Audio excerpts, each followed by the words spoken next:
ആർക്കെങ്കിലും നല്ല ഉറച്ച കടുത്ത വിശ്വാസമുണ്ടോ? എന്നാൽ എല്ലാ ക്യാൻസറും മാറ്റാൻ ഫാത്തിഹക്ക് അല്ലാഹു തആല ബർക്കത്ത് കൊടുത്തിട്ടുണ്ട്.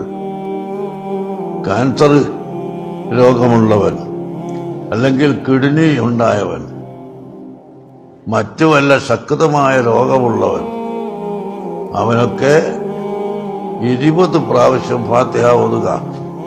എത്രയാ പറഞ്ഞത്? കേൾവിക്കാർ കേൾക്കുന്നുണ്ടോ? എത്ര ഫാത്തിഹ?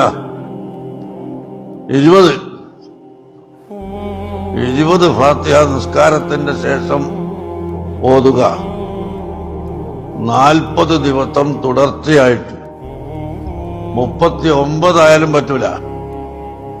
40 ദിവസം തുടർച്ചയായി നിസ്കാരത്തിന്റെ ഉടനെ 20 ഫാത്തിഹ ഓതിയാൽ ഇൻഷാ അല്ലാഹ് എല്ലാ ക്യാൻസർ രോഗവും മാറിപ്പോവും, എല്ലാ കിഡ്നി രോഗവും മാറും, എല്ലാ വയറുവേദനയും മാറും, എല്ലാ സൂക്കേടുകളും അല്ലാഹു തആല മാറ്റിത്തരും ഇൻഷാ അല്ലാഹ്.